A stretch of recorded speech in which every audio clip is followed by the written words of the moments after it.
Abala sa pagbubungkal ng lupa ang mga magsasaka sa bayan ng Pidigan, Abra. Pagkatapos ang anihan ng palay, ibang pananim naman ang kanilang itatanim. Si Mang Gaudioso, abala sa pagtatanim ng kalabasa. Pero pangamba nito na baka maapektuhan ng El Nino ang kanyang pananim. Medyo nangangamba sir kasi pag walang ulan, hindi madidiligan yung tanim namin. Malayo naman ang ilog dito. Para matiyak na tutubo ang kanyang mga pananim, nilalagyan niya ito ng abono at plastik para hindi agad matuyuan ang lupa. Bagamat kakaunti lang ang tubig ang kinakailangan nito, problema pa ang kanilang gastusin sa mahal ng abono at pagtaas ng presyo ng gasolina para magamit ang irrigation pump sa darating na tagtuyot. Baka dito tatama. Sabi nila dito tatama yung El Nino.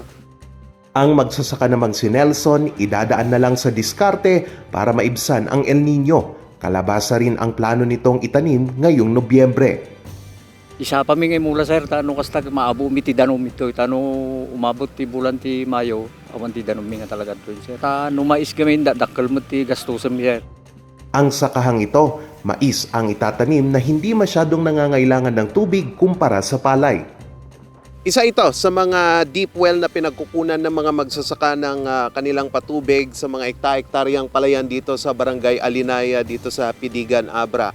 Pero pangamba nila na baka pagsapit ng Disyembre hanggang Enero, baka matuyuan na ito dahil sa El Nino.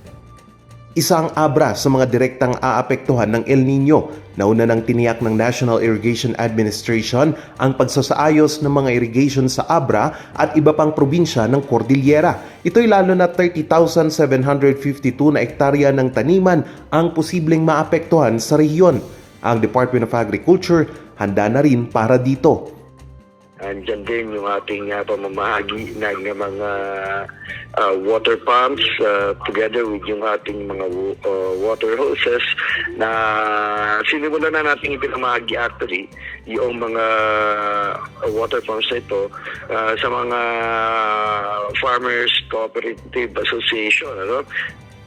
Kasama rin dito ang mga drought-tolerant na mga pananim.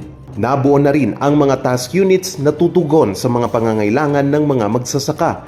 Pero isa sa kanilang mga tinututukan ay ang mga taniman na umaasa lang sa tubig ulan. Paghahanap ng ating mga local government units ng mga possible areas na mayroong source of water o yung patubig. So, nagsasagawa dyan ng drilling activities upang malaman kung ito ang isang lugar ay maaaring pagkunan ng supply ng tubig. Magsasagawa pa ng pagpupulong ang Task Force El Nino ng Cordillera upang isapinal pa ang mga dapat gawin, lalo na't mararamdaman na ngayong Nobyembre hanggang sa unang quarter ng 2024 ang moderate El Nino. Charles Nicolimon para sa Luzon Headlines.